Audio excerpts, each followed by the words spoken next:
আসসালামু আলাইকুম, কেমন আছো সবাই? আশা করছি ভালো আছো। আল্লাহর রহমতে আমিও ভালো আছি, আলহামদুলিল্লাহ। আজকে আমি বানাবো একটা পায়েস, ক্ষীর। এই যে পোলাওয়ের চাউল লইছি, তো আমি 2-3 ঘন্টা ভিজাই রাখছি পোলাওয়ের চাউলগুলি। এরম কাপে 1 কাপ চাউলই লইছি আমি, অতটুকু চাউলই আমি লইছি। এই দেখো, আমি 2-3 ঘন্টা ভিজাই রাখার পরে এইভাবে কাঁচনাল দিলেই একদম ফিনিশ হয়ে যায়, ভাঙ্গা যা, দেখছো? তো এটার ক্ষীর বহুত সুন্দর হয়। তো আমি কীভাবে বানাই সেটাই তোমরা লগে শেয়ার করব। আমি একটা পাতিল বসাই দিছি, গ্যাসটা চালু করে দিছি। তো আমি 1 লিটার দুধ ডালা দিতেছি। তো আমি 1 কাপ চাউলের লাগে 1 লিটার দুধই ডাললাম। 1 লিটার দুধের মধ্যে আমি আধা লিটার পানি ডালা দিলাম। আমি আধা লিটার পানি ডালার কারণ হলো চাউলটা ফুটবো, সুন্দর হয়ে বয়ে লইব, তারপরে জাল লইব, তার জন্য আমি আধা লিটার পানি দিছি। আর গুঁড়ো দুধ পড়বো এটার মধ্যে। তো একটু গরম হয়ে লোক, চাউল দুধটা একটু পাগুটা লোক। দুধটা আমার হালকা গরম হয়েছে, এর মধ্যে আমি গুঁড়া দুধটাও ডালিয়া দিছি, নাইলে গুঁড়া বান্ধা যাবো যে। তো একটু সুন্দর মতো এবার মিলাইয়া সিলাইয়া ভাঙ্গা দিই দুধ পাউডারটা, যাতে গুঁড়া না বান্ধে। নাহলে দুধটা একটু বলকায়ুক। তো আমার সেই সাইডে দুধটা পাকাইতেছে, জাল হইতেছে।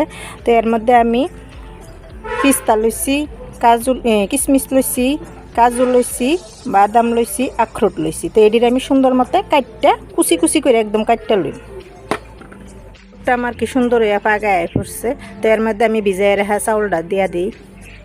চাউলের মধ্যে যেখানি পানি ভিজাইতে রাখছিলাম সেটাও দিয়া দিলাম।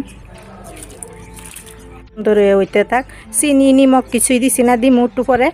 তো এটা কিন্তু পুরা চালাইতে থাকুন লাগবো, যদি তলটা লাগিয়ে ধরে একটু, কারণ গুঁড়া দুধ দেওয়া দিছি, চাউলও দেওয়া দিছি।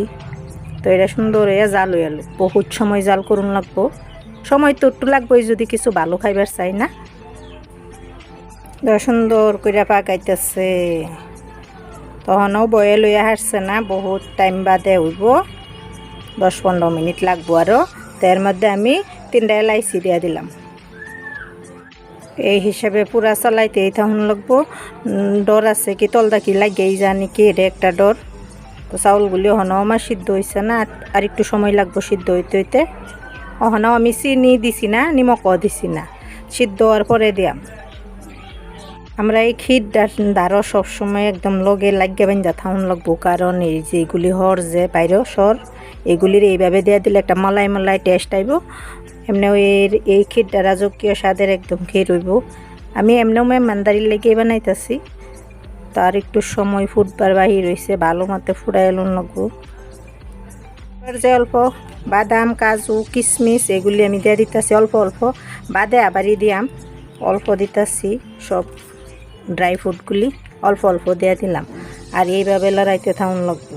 এই যে সরগুলি যে সাইডে দাবাই যেতে হয়, এগুলির এইবার আরামসে দেওয়া দিবা। গ্যাসটা মিডিয়াম টু লতি রাখুন লাগবো, নাইলে একদম উতলে হয়ে যাব। যদি লত রাখো তো আরও বেশি বালা, কারণ এটা ডিমি আছে হইলেই বালা। তো তোমার একটা কথা মনে করিয়া দেই, প্লিজ আমার চ্যানেলটা সাবস্ক্রাইব করবা, শেয়ার করবা, লাইক করবা, ভালো ভালো কমেন্ট করবা।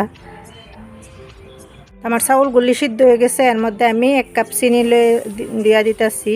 তো আমি দেখে দেখে দিমু কিরম মিঠা লাগে। আমি অল্প নিমখ দিয়ে দিলাম, মিঠার মধ্যে একটু নিমখ দিলে ভালো লাগে। এবার যে আমার ক্ষীরটা হয়ে পড়ছে, একদম পুরা পারফেক্ট ক্ষীর হয়ে পড়ছে। তো কত ঘনত্ব হয়েছে। তো এটা আরও ঠান্ডা হইলে আরও ঘন হইব। সাইডের শর্ট দিও একদম এই যদি হয়ে পড়ছে। তো এর মধ্যে এখন আমি এই ড্রাই ফ্রুটগুলি ব্যক্তি দিয়ে দিলাম। তো আর 5-6 সেকেন্ড মাত্র চালু করে দিয়ে গ্যাসটা অফ করে দিতেছি। আমার ক্ষীরটা হয়ে পড়ছে, এখন গ্যাসটা অফ করে দিলাম। তো এটা ঠান্ডা হইতে থাক। আবার ইতম করে একবার মনে করে দিই, প্লিজ আমার চ্যানেলটা সাবস্ক্রাইব করবা, লাইক করবা, শেয়ার করবা, কমেন্ট করবা। তো এটা ঠান্ডা হওয়ার পরে তুমি করে দেখাইতেছি। এই দেখো আমার ক্ষীর পায়েসটা কত সুন্দর হয়েছে। তো এরকম একটা যদি ক্ষীর বানানিও বাড়ির বা পায়েস বানানিও, যেটাই কও, চাউলের ক্ষীর বা পায়েস, তো সবই পছন্দ করব। বহুত কম সময়ে একটা সুন্দর ক্ষীর তৈরি হয়ে পড়লো। তো মেহমানের সামনে যদি এরকম একটা ক্ষীর রাখা ও কত পছন্দ করব খাওয়ার পরে। তো আমি উপরে আর একটু কাজু বাদাম পিস্তা এইসব দিয়ে দিলাম দেখবার সুন্দর লাগার লাগিয়া। তো কিরম লাগলো আমার রেসিপিটা? যদি ভালো লাগছে like share comment and subscribe করবা, আমার সঙ্গে থাকবা, পাশে থাকবা। যদি ভালো লাগছে তে আমার সাপোর্ট করে যাবা। তো আজকের জন্যে আল্লাহ হাফেজ, ভালো থাকো, সুস্থ থাকো।